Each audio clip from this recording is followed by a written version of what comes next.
What's up, guy? What is up, guy? Welcome back Que hola. to what Josue has to say. If you're new here, I am Josue, and this is what I have to say. This is what you have to say? This is what I have to say.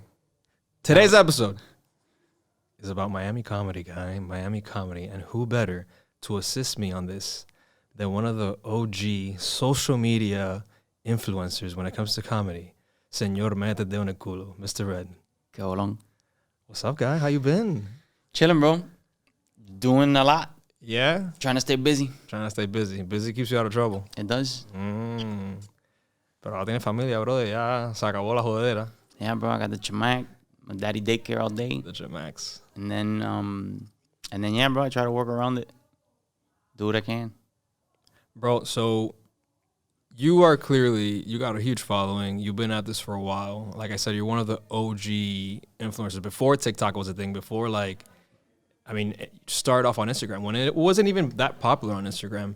How did you, tell me a little bit about how'd you get into that? What inspired you? And Bro, I was working at Baptist in surgery, and I graduated with my bachelor's, and then I went over, started working in the same building in Baptist, Maine. I started working in corporate, and nothing, bro. I was just bored. I wasn't able to make as much money as I wanted to, and the job was cool, but it wasn't worth it.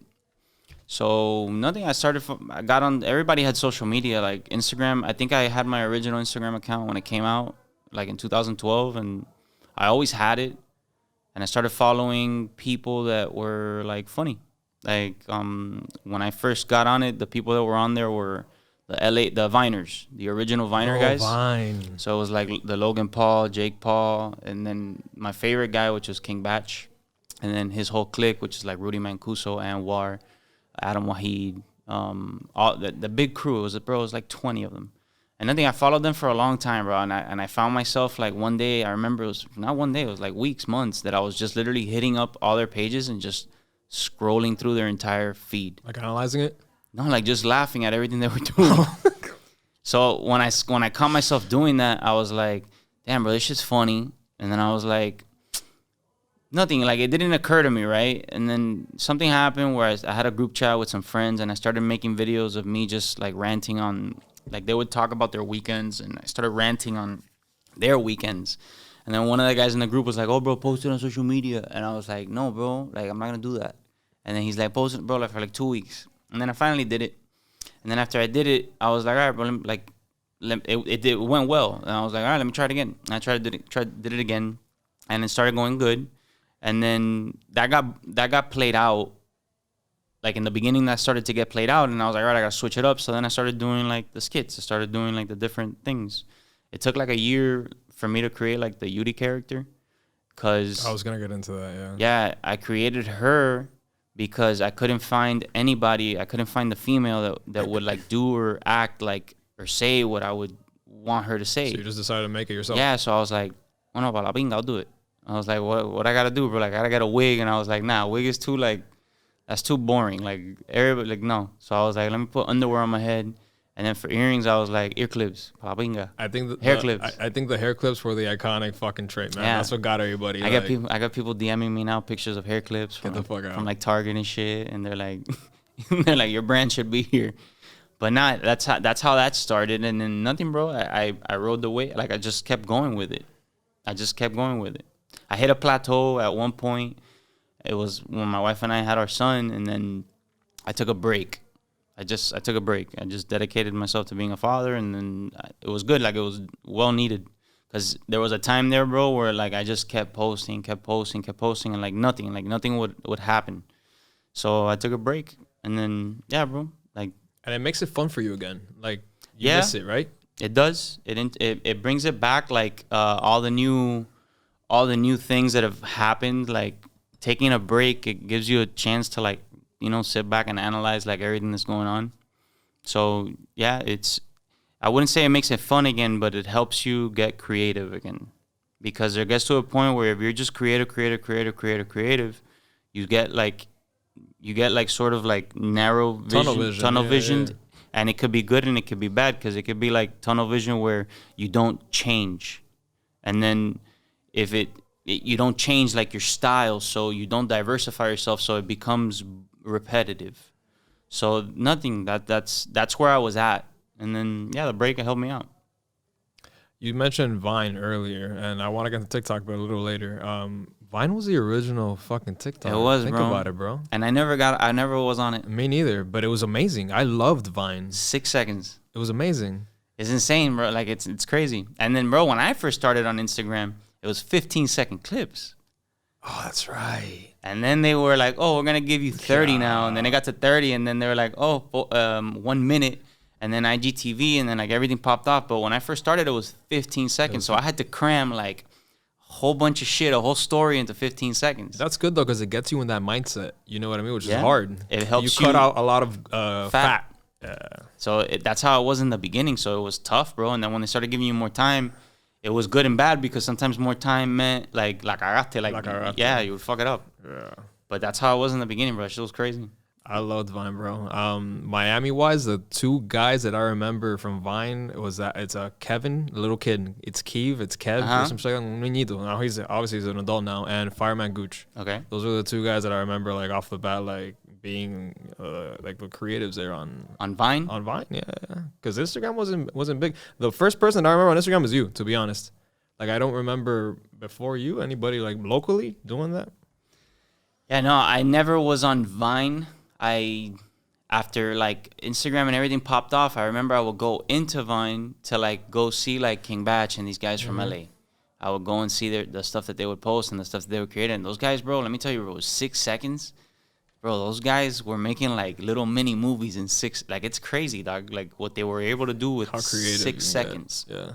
So nothing that gets your like that wired my brain to thinking like getting everything quick. Like getting to the point quick. But yeah, bro, the original Vine was dope. That shit got bought out by Twitter, right? I think. I have no idea. And then it collapsed or some shit like that. I have no idea. I don't know. Tell me about the Yuri character, bro. Like, how did that even come up? You mentioned her earlier. Yeah, like, so she came up basically because when I first started doing this, I remember the first thing I tried to do was like collaborate and get people, because my whole thing was to make like a little group. So I was trying to find people to play specific characters, because these people in LA, the LA original Viners, they had created a squad for Instagram. Mm-hmm. And when they created the squad, they had like one of everybody. They had a Dominican dude, a Mexican dude, a black guy, a white guy. They had everybody. So I was trying to create like a clique, like a little group that would be like the Miami guys. And that's what I was trying to... not imitate, I would say imitate. I was trying to recreate that in my own version. So I was looking for people. I remember I did a thing where I was doing like not a casting, but I was doing like a tryout. And from there is where I got Miami Willie. Oh, that's right, your boy. And then I brought him on board. So I basically auditioned like 5 people. And from those 5 people, it was BB Jules was one of them. And then Willie. Willie was the other one that I picked. So from the 5, 2 I felt were like good. So I stuck with them and I tried to work with them. BB went on and she did her own thing. She went on, I think she went on The Bachelorette or The Bachelor. She was like one of the, if I'm not mistaken, that's what she did. And then Willie, nothing, bro. Willie. Did she win? Did she get the? I don't know. I don't even know. I really don't know. O la mandaron para trabajar. No, I saw her the other day. I saw her at the Sobe One and Food Festival. I linked up with her again. But Willie was the one that really. I brought him under, and him and I started doing like similar content. He had his own thing, and then I had my own thing, and nothing, bro. So what ended up happening was I didn't have a girl character, and everybody that I would talk to, every female I would talk to like tell her, oh, I want you to play this role and talk about this, do this. They were all like, oh my God, no, that's embarrassing. I don't want to do that. And I'm like, but that's how you are. Like, you're normally like that. Like, what's so hard about? Yeah, I know, but people are gonna get to saber. Like, and I'm like, because la gente se acomplejan. And I'm like, bro. So then they would be like, no, I'm not gonna do it. And I'll be like, all right, well, like every time it was time after time. So I was like, bro, I'm canceling. Like, I'm not being able to film anything because I'm running into this issue. So I was like, you know what, bro? I can depend on myself. So I'm like, palabinga, like I'll do it. Like, what I gotta do? Like, or put a wig on. All right, no wig. It's too cliche. So I'm like, all right, let me put underwear on my head, or let me put like and the bra. Whatever, the bra over, and I never close it. It's always open. I literally just toss it on, boom, boom. And then I need earrings. I don't have my ears pierced, so I'm like, fuck it, I'll put hair clips on. Like, that's Start your own brand of hair clips, guy. I should, bro. Monetize Should make that some shit. gangster hair clips. 100%. You imagine they pop off and people just out Se here. imagina. Now they're in every Target store near national across Target. But yeah, bro, that's how Yudi started, like straight up. And the original Yudi was basically like she was imitating like a Hialeah chick. Cause like me growing up, I grew up in Westchester, but I played baseball my entire life, and I played baseball in HAA, Hialeah Athletic Association. So I was born in Miami, but I grew up around like Cubans. So everybody that always ran into me, like me growing up. Well, but you're Cuban too, your background. My background's Cuban, but everybody that I ran into thought that I, like literally everyone I ran into would be like, ¿Qué parte de Cuba tú eres? And I'm like, no, I'm born here. But they're like, you talk just like a Cuban. I was raised in Hialeah, but I was born here. So nothing, the initial Yudi character was based around like a Hialeah chick. I mean, it's pretty on point too. Right. And then now, like, I've moved her into the suburb area, so now she lives in Kendall. She's a Hialeah native. Ahora fina. Yeah, now she stepped up. Tú sabes, pero Kendall's the hood, according to some people. So. Kendall's highly in denial, bro. That's what. Yeah, I agree with you. Come on, it's just Kendall lo que se hacen. I love Kendall, but fuck, the traffic is horrible, dog. Ah, no, porque yo vivo en Kendall. No, tú en Hialeah, bro. Get the fuck up, guy. Like, yeah, it's wild. Bro, and then you blew the fuck up. What were some of those initial experiences like? Because I'm sure, like, I mean, people approaching you or like brands and like all these things. Like, you probably got hit with a lot of things that you weren't used to, and it's like, how do I? Everybody's like, oh, you blew. Like, bro, for me, it's not. But you did blow the fuck up. I just do what I do, bro. Like, I don't even go on my social media. Like, a lot of people think that like I'm on the page. Like, yeah, I'll get on the page to post and do what I need to do. But for the most part, like my manager and my mom. But initially, like the early days when you started blowing up, like that's what I'm trying to like. It was like surreal. Like at the beginning, honestly, bro, like, there's such a disconnection between reality and social media. Like in the beginning, I would have like, when I remember 10,000, 15,000 followers, like, bro, it's just a number. Like, you don't associate like that number with anything going on, because like you're on social media and you expect like, all right, I have 50,000 followers. Like, you think that every day you get 50,000 messages, but you get quite a few, but no. But then when it started like really taking effect was like when I started going to like normal places that I would go to on a daily basis, like Publix, Target, and then people start recognizing you, and now you're like, what the like. Bro, in the beginning, it's kind of like weird because you're like, oh, what the fuck is going on? So it was like weird, but I'm glad that everything happened the way that it happened because, bro, I did I didn't do dumb shit, but I made stupid mistakes in the beginning that I'm glad they happened very early on. Like what, guy? Like just dumb things, bro. Like just stupid things. Like you got to be very careful what you say and who you say what to and what you film and what you post, because like it can have repercussions. So nothing. Like it was to answer your question, it was just surreal. And the whole blowing up process to me has been just a growing process. Like I don't look at it like from a numbers perspective. My thing is to make people laugh, to make funny content. Like to show my creativeness through writing, filmmaking, editing, and the direction of the video. It's just to make those 1 minute little clips where like you make people laugh. That's how you have evolved as with your craft. Because in the beginning, you probably weren't thinking that way. It was more like, and then as you matured, you're like, damn, this is more about like my mental abilities to create, to shape things, to... Bro, in the beginning, I thought I was going to do this for like a year and then someone was going to notice it and I would be making movies by now. But it's not the case. I thought that I would be somewhere else at this point. But yeah, I started this off as a basically like a playground to showcase and test things out. And that's all I've been doing, just testing material. Like now I'm at the point where I know what will work. But yeah, in the beginning, this was all like testing. And then every new platform that came out, like everything changes. Every platform has been different. But yeah, bro, it's been fun. Like it's been fun, straight up. Like what I've been able to do, and then the community. Like I love the support that Miami gives me. Like everywhere I go. In the beginning, it was weird. I used to have people chase me in cars, like driving down the street, and two kids fucking chasing me, like, oh my God, and I was like, yo, get the fuck out of here. Crashed into me, dog. Like awkward things would happen in the beginning, but now it's fun, bro. Like, I like the audience and I like the people that approach me now, bro. And it's I can have a mom that's like 40 years old, and then like her daughter that's like 20, and then like they have a little kid that's like 7, and the little kid like, they all relate to you. bro. It's crazy. It's funny, bro, but it's cool because now I've grabbed like what I've seen that's happened is I've obtained the attention of like the whole family because You've become a household name locally. I'm doing relatable shit.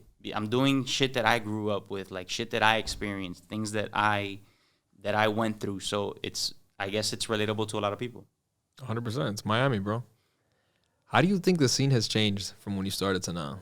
I think it's what scene? Like the influencer scene, the online comedy scene. Shit's super saturated now. Like, bro, everybody's on there. Everybody's got a joke. Papo, I remember when I first started doing this, and like I remember my mom always supported me, but like there was people that I would tell like that I would run into in the street like what I was doing. They looked at me and they're like, "Te won't come mierda." Right? Like, that was their response. Like, you're doing videitos. Like, what the fuck? Because everybody has something to say, bro. Until you make it, and then they're like, oh, bueno, sabe. But it has changed a lot. Like, it's gotten super saturated. Like, everybody and their mother.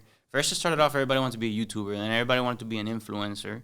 And then people would take pictures, sabe, like, with things. And everybody wants to be a model. And then, like, it's changed a lot. Like, a whole lot. Like, everybody now has a social media presence, and everybody's trying to do something with their social media.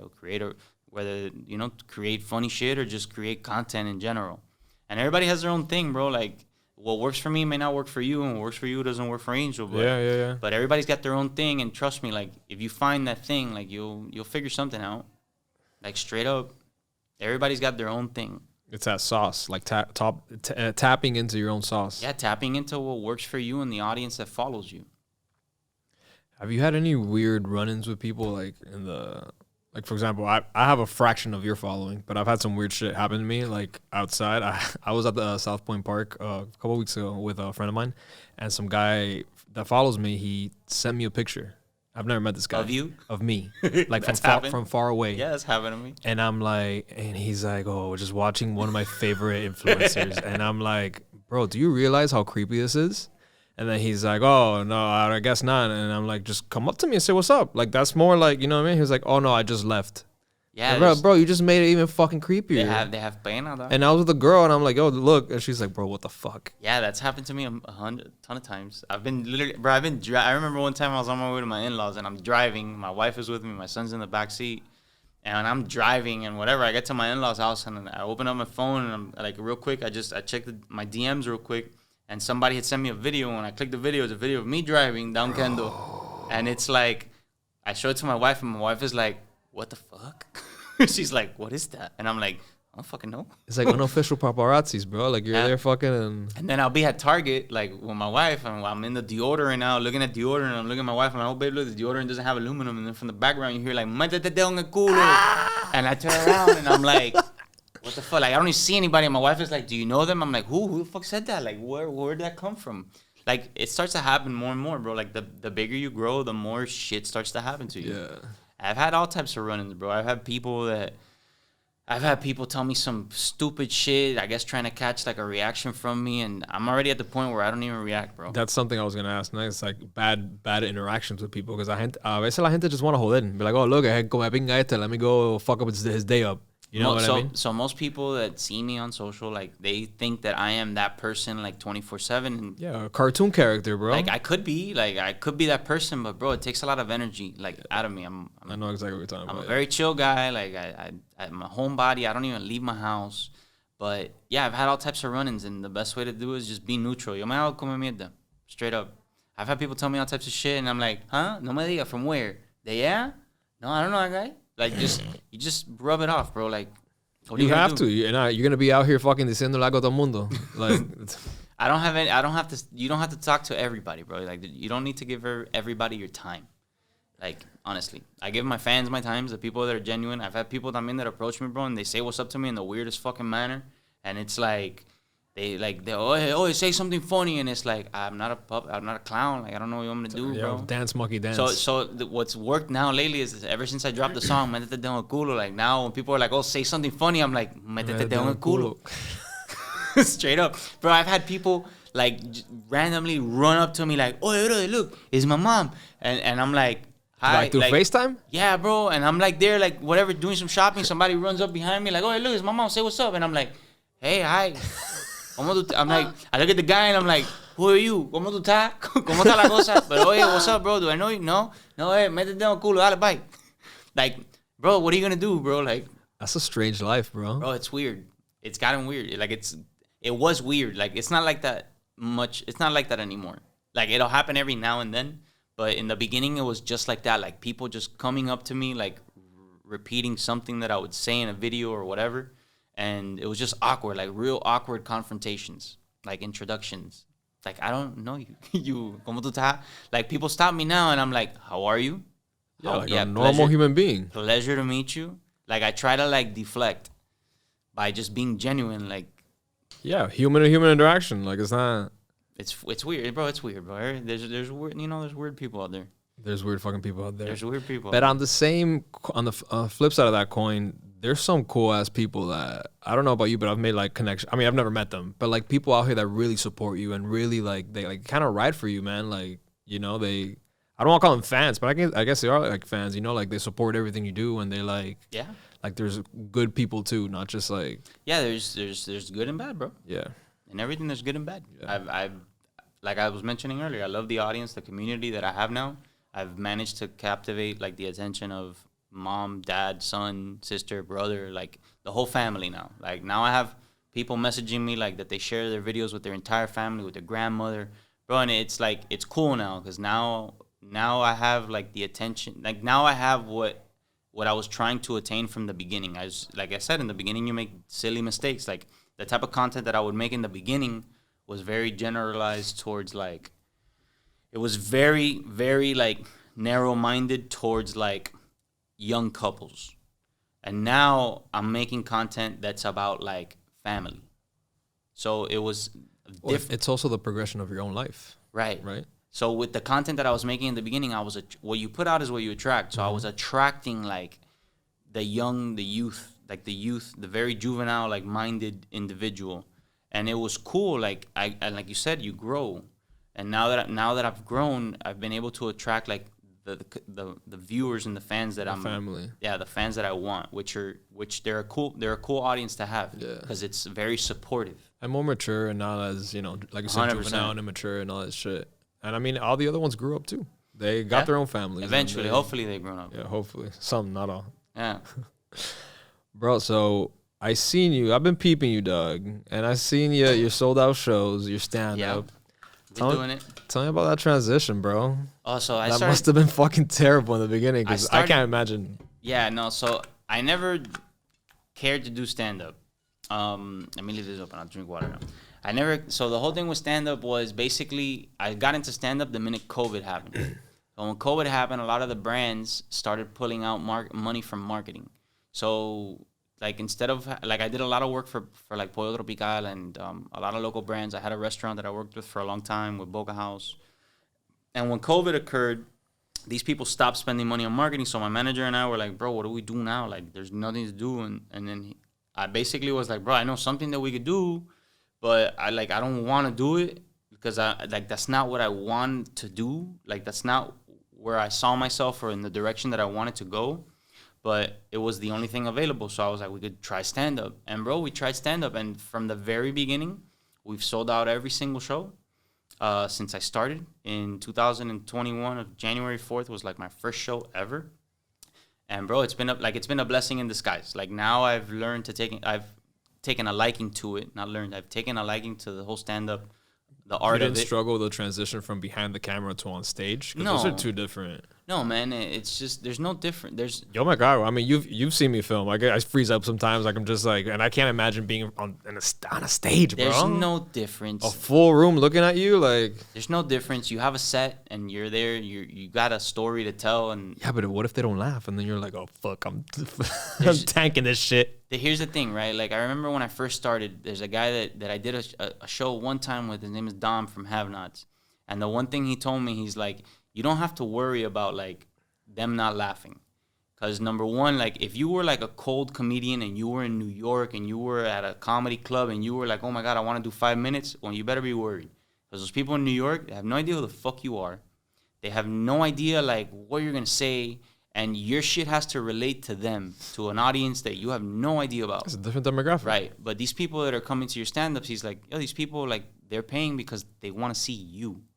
So it's not that it's not that you could do no wrong, but bro, if you can make the story funny enough to the point where someone in the audience can relate, like, people are gonna laugh. Like, they're just genuinely gonna laugh. They're gonna laugh at either what happened to you, the way you tell the story, someone that they know that happened to, or whoever you're telling the story about. That is like, true, yeah. So you can make it very relatable to anyone as long as you just hit your points.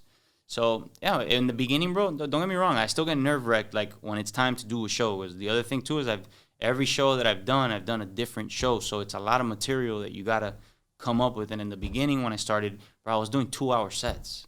That's a long time, dude. Right. And I didn't have an opener. It was just me. So it was tough because I was doing an hour 45 to 2 hours. You're like sober doing them? Like you don't drink before? No, I don't drink, period. At all? No. I would be on there slosh, dude, just to get by. Yeah, some people gotta get some courage, but bro, it was tough like in the beginning because it was 2 hours straight and it was like brutal. But now I have like Louis. Louis opens up for me now, so it's a break because he eats up like 15, 20 minutes. And it gives Louis funny, bro. He's good. Louis is a funny guy. He's clever. He has good Miami content, Miami material. But yeah, bro, in the beginning it was tough. But now that I got Louis and we got like a little rhythm going now. So I do like an hour 15, sometimes an hour 20 if I have to. And Louis will go up there, do 15, 20 minutes. It gives me a break. It helps me out. And people get to see like another face. They get to see another comedian. Like, bro, look, between me and you, Louis has way more experience than I do doing stand-up. Right, because he's been doing it for Louis a while. been doing this for 8 years. Like, he knows stand-up. Like, and him and I work together. Like, when before we have our shows, like, I'll have all my material ready, and he gives me pointers. I give him pointers. Like, we're good off each other. We feed off each other, and we bounce ideas off each other. So he helps me finish stuff. I help him, like, navigate through what he wants to say, what I feel is going to work with my audience. Like, I know my audience well, so I'm always trying to give him tips and points to things that I know are going to bang. Like, you have to mention that. Like, Louis in the beginning was very, like, his form of comedy. I also, Louis, like, shout out to Louis. He's done a good job, like, evolving his comedy. In the beginning, he was very, like, oof. And I've tried to tell him, like, yo, you need to talk more about your family. You need to talk more about, like, the things that your wife does, the things that your kids do. Because people will be able to relate. If you stay in this, like, macho mentality, like, you're only going to appeal to, like, guys. Like, and it's not that that's not bad, but you're only gonna appeal to guys. Branch out. You want to branch out. You want to be able to tap the women, tap the guys, tap the people that have kids. You want to be able to tap a little bit about everything. Like, if you get very pigeonholed in what you're doing, but you're only gonna attract that type of audience. A one-trick pony too, yeah. And then people aren't gonna like. You're not gonna be relatable, and they're not gonna like you. You're gonna be kind of pesado if you get there. It's funny you bring that up because I think like 2 years ago I saw Steve-O do stand-up. And I noticed something that I hadn't noticed before, and it was how there isn't just this, like, one way of doing stand-up. Like, different comedians have, like, a different format, I guess. Like, for him, he's not really a stand-up comedian. His show was, he had filmed, like, this entire, like, I guess, set that he had playing behind him, like, doing dumb shit like he does, and then he would stop it and then just make jokes about that. You know what I mean? Like, it was like a different type of format where I was used to just like, you're standing up, you're like, oh, so what's with those peanuts on the airplane? Some dumb shit like that. You know what I mean? Yeah, everybody's got a different. So it was interesting. Yeah, everybody's got a different flow, bro. Yeah, but people paid it like that works for him. But you also have to understand, like, he's not a comedian either. Like, right. So that's why he does that, and it works. That's what I'm saying. Yeah, like, I remember, bro, when Jackass started, like, that shit was wild. Like, I watched that shit. That shit to me was crazy, but it was like funny because they were funny with one another. And then all those guys, like, now they're just looking for different ways. I think, I feel like to monetize. Like, so Steve-O has his way, and other people have. Like, look, I went to go see Joe Gatto, the guy from Impractical Jokers. Okay. And by all means, he's not a comedian either. Like, he's not. He does the funny shit that he does on what is it called? Impractical Jokers. He does the funny shit there, and I love him there. And I saw him on stand up, and he's funny, but it's not. He doesn't have like the Dave Chappelle swag. He doesn't have the lineup of jokes, like the whole story choreographed to where you can tell like he had a good set. There's people that do this shit, and then there's people that just try this shit out. But yeah, everybody's different, bro. I'm not knocking anybody, but everybody's got their thing. Yeah, that's interesting. I want to pivot really quickly. Pivot. What do you think about TikTok, bro? I love it. I love TikTok too. That's where it's at. I think in the next 5 to 10 years, Instagram is gonna be MySpace, bro. If TikTok don't fuck with the algorithm, if they don't change anything, and if they don't start, veering away from where they are and their current like. You mean Instagram? TikTok. You said TikTok. Wait. Yeah, you're saying TikTok in 5 to 10 years. You said in 5 to 10 years, Instagram's gonna be MySpace. Right. But you're asking me if I love TikTok. Yeah. What's the question? What do you think about it? I thought you said that. I think TikTok's amazing. Uh-huh. I think that if TikTok doesn't change their algorithm, if they don't touch it, if they leave it the way that it is. Okay. If they don't fuck with what they have right now, they're gonna wipe out Yeah, absolutely. IG. They're gonna take over. No, Chino's got it in the bag, bro. They're gonna take over the social media space for the youth. Like TikTok, in the beginning, I remember when Instagram first started, bro, Instagram was amazing. If you posted something at 9 a.m., everyone that followed you saw what you posted at 9 a.m. But now... Because they had the chronological order shit. Right. Now, you can still access that, right? Yeah, but it's not... It's still not what it was. Yeah. They just did that to, I guess, make people happy. I found out recently about it. I had no idea. Yeah, you can touch it. I know where you're talking about. I saw something about it. But anyways, if TikTok don't fuck with it, they're gonna wipe it. They're gonna wipe IG out. I feel like they've already have. I think so too. I mean, look at fucking Instagram. Like, they're doing everything just like TikTok. Like, it's become. Well, but Instagram copied Snapchat. Like, that's right. Yeah. Like, there was such a fucking copy to tweet a dumb thing going on there in the beginning that it was like, yo, this is. But whatever. The stories thing was copied from Snapchat. And yeah, at the end, when Instagram first started, how you are now with TikTok is how I was with Instagram. Like, Instagram was like that. It was like that in the sense that you would go on this feed and then you just keep swiping and it would just be funny shit that you like, things that were very similar to the other things that you would like and engage with.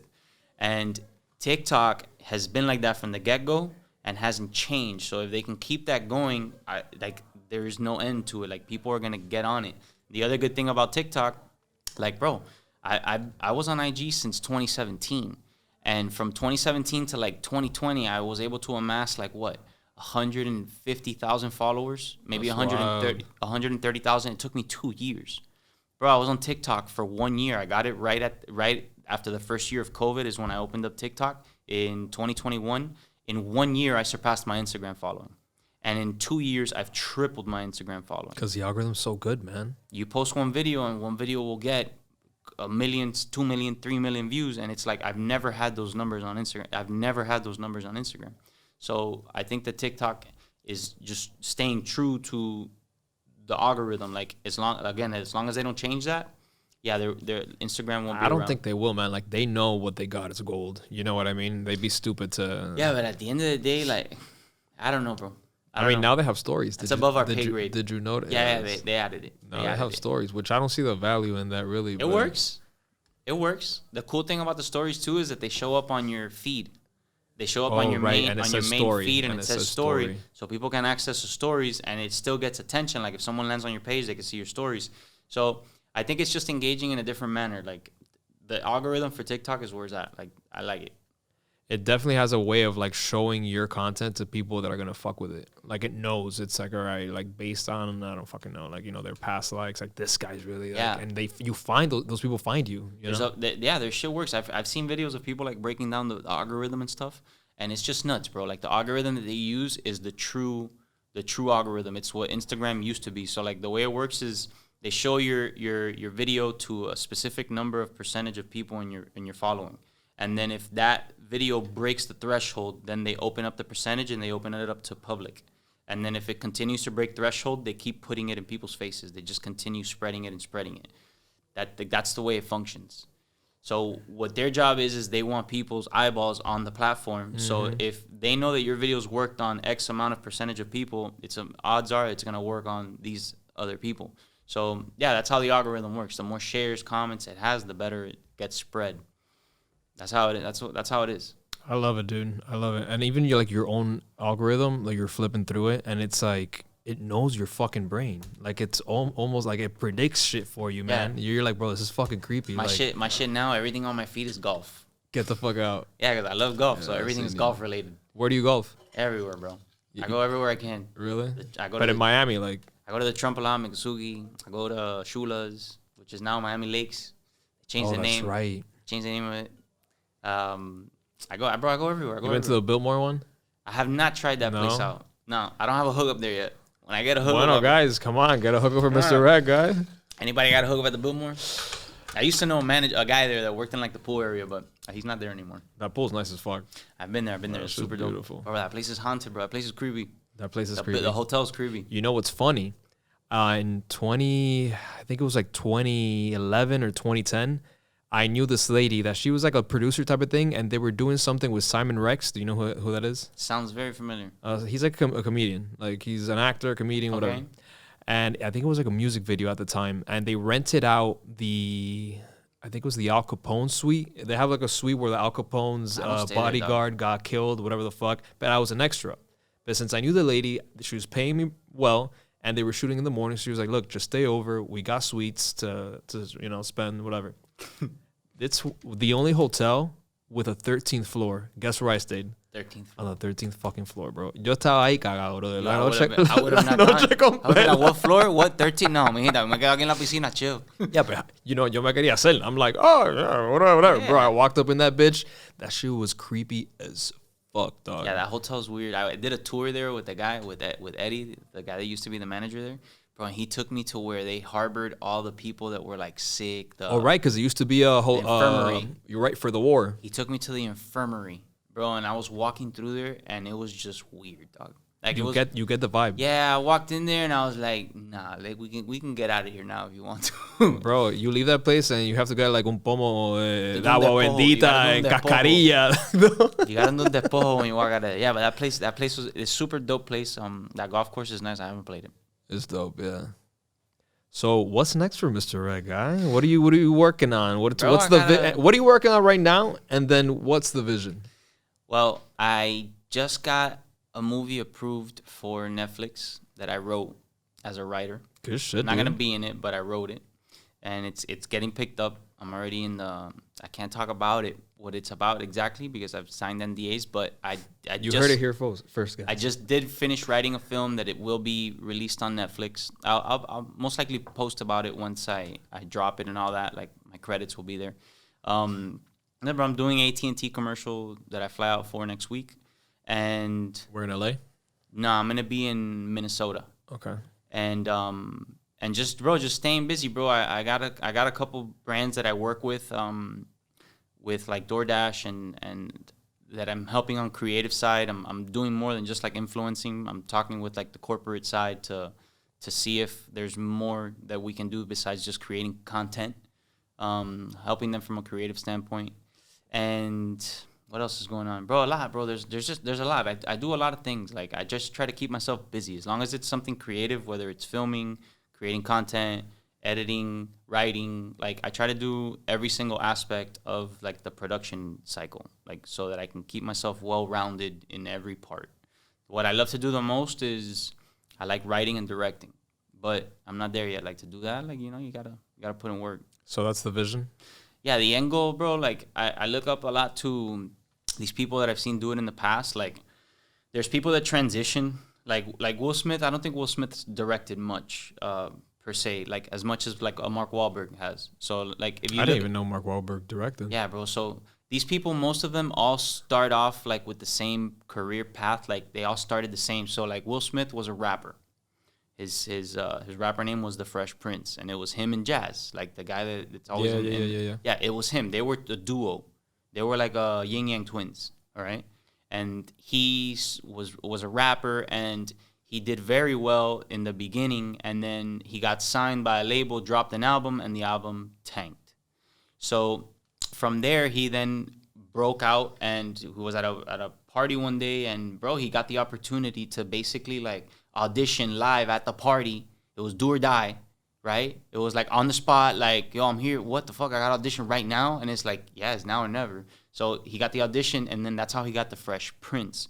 So from there, he then started doing movies, and then Fresh Prince was like the only TV show he ever did, but he did that shit for like 10 years. It was iconic, bro. Yeah, it still it fucking was. plays. They're I saw that still getting shit. mad royalties from that I shit. saw that shit every day. I cannot lie. It was amazing. It was funny. Rest in peace, Uncle Phil. Like, Rest in peace, Uncle yeah. Phil, yeah. But Mark Wahlberg, he was with his brother. Wait, let me interrupt you real quick. Have you seen the HBO like remake of it? It's like this dark, like. No. Yes, bro. I heard that they did a remake. I haven't seen it either, but it was like a dark twist on it. I keep to the original.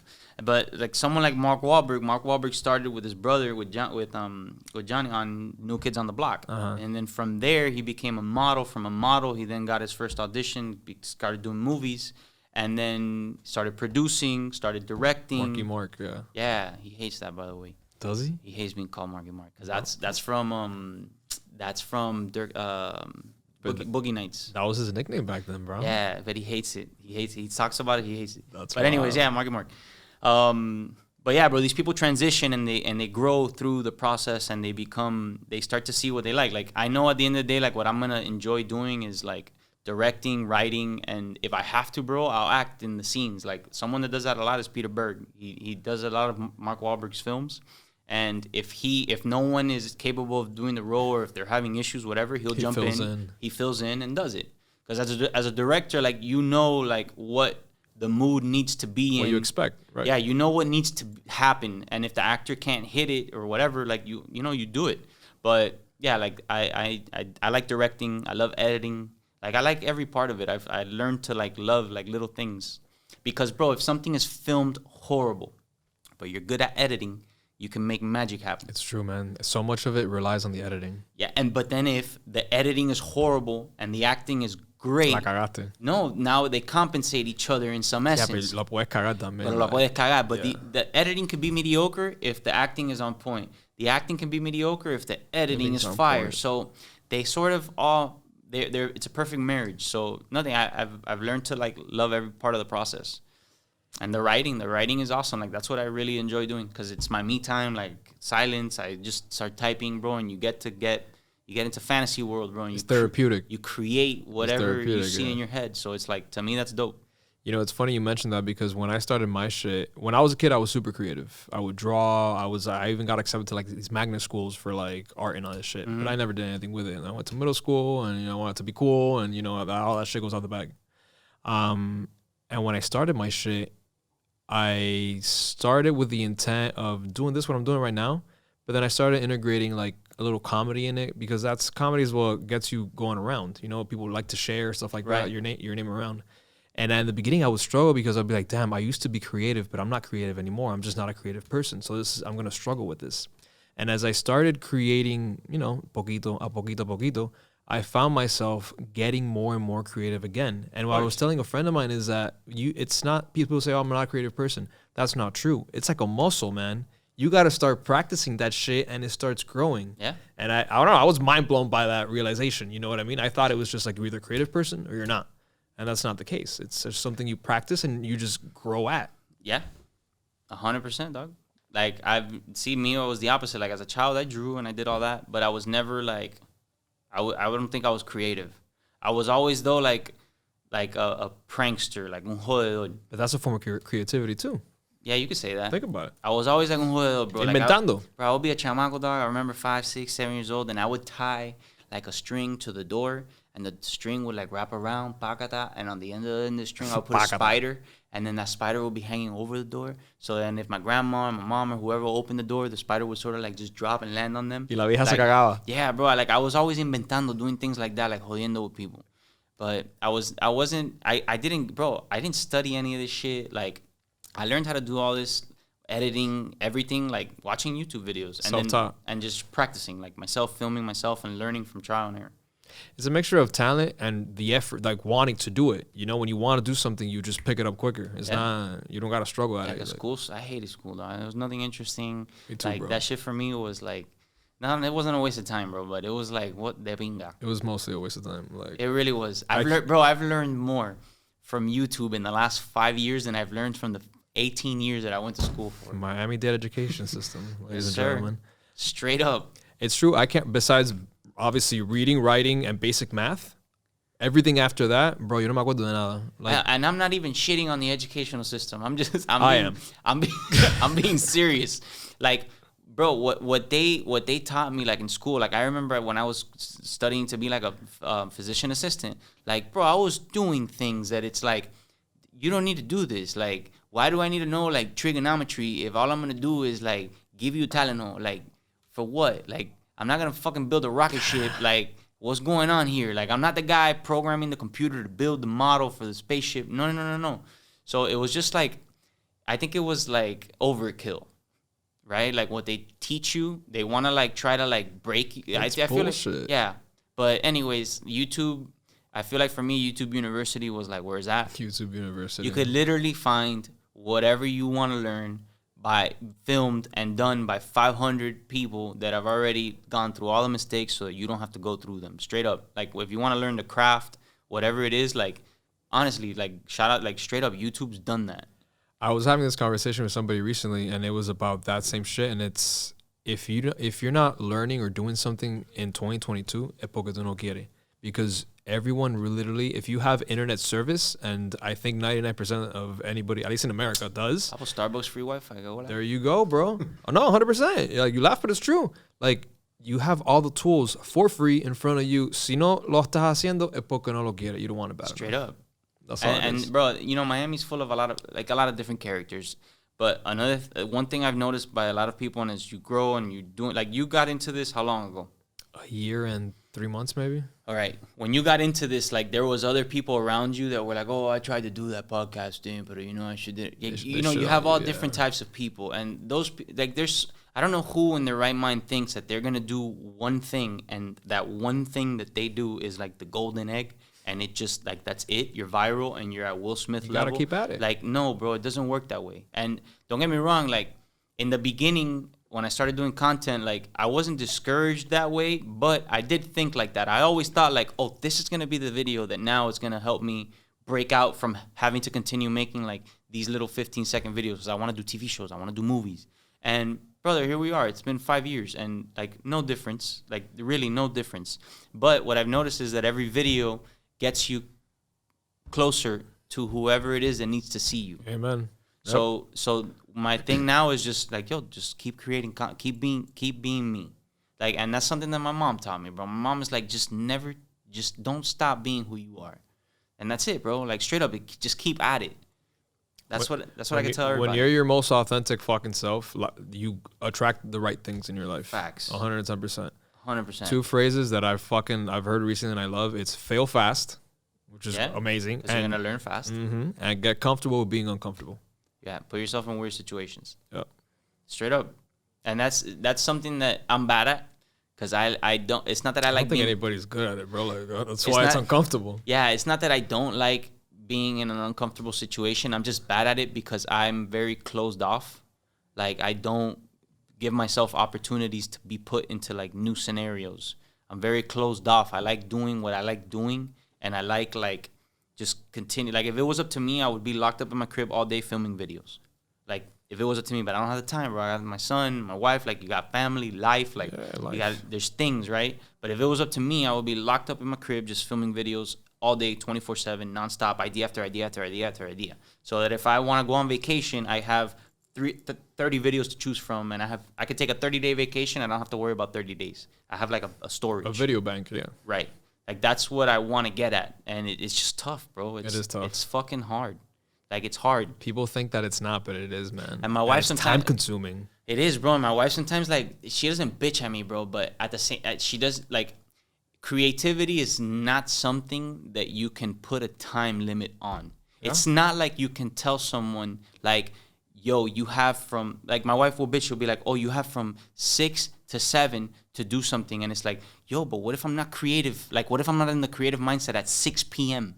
Like, bro, sometimes when you force it, it's bad.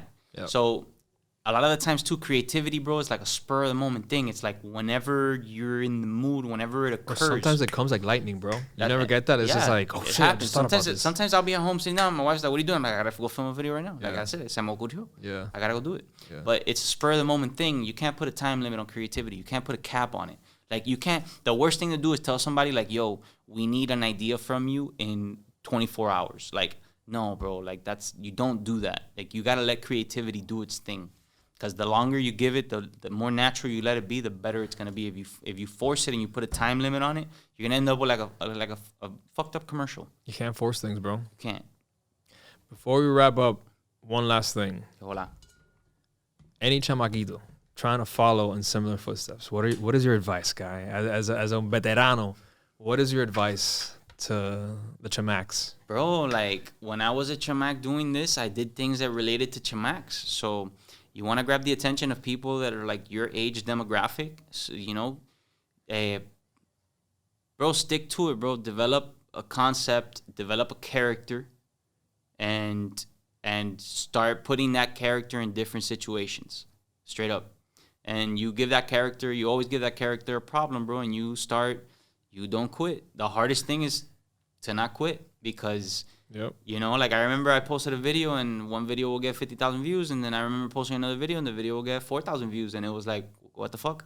And it's very easy to get discouraged, but just don't stop, bro. And that's the hardest part. Like straight up. The hardest part is if you can persevere to get over your mind, get over what people think about you, get over what people are going to say, etc. And if you can continue to do it without giving a fuck of what anyone has to think or say about what you're doing. As long as you understand the vision and you know what the end goal is going to be, who cares what someone has to say? Gospel. Preach, brother. Like, that's true. That's the best advice I can give 100%. you. And, bro, I'm not saying anything new here. Like, but it's things people don't think of. It's the reality of it. It's a reality. It's like, just don't stop. Like, if I would have stopped, like, a year or two into this, I would have been that guy, Mr. Red, that did the video about the moringa, metete dedo en el culo, would have never happened. But it's that whole not stopping, continuing to be creative that allows all these other things to flourish and blossom and come to life. So just never quit, bro. Like straight up, it's gonna be hard. I've cried. I've been through every emotional path that you could. I've been through every emotional state that a human being can be through, and I have a million to go through. But I've gone through them all doing this. And nothing, bro. It makes you a little tougher, makes you a little rougher, and shapes you. Yeah. Before you know it, like shit rubs off of you like fucking wax. Like you're just like Rain-X, bro. People that tiran agua and you just Vaselina. Yeah, you don't care no more, dog. And that's where you got to get to. You got to be ruthless to that sense where you don't care what anyone has to say. Because you and I know both. Like a lot of people out there got a lot of shit to say. So it is what it is. Tú sabes, métete en el culo and that's it. Just be you. Red, thank you for joining. No problem, Thank you for the convo. I appreciate it. I appreciate you, man. You want to drop your everybody probably follows you, but you want to drop your socials just in case. My social security, no, but on my social, bro, Mr.Red. That's it. And on TikTok, it's Mr. Red Official. Everything's spelled out. So I'm con my mierda, they got my Mr.Red. They being sue him, guy. I can, bro. You can't sue them for that. Not until I make a movie, I can sue them.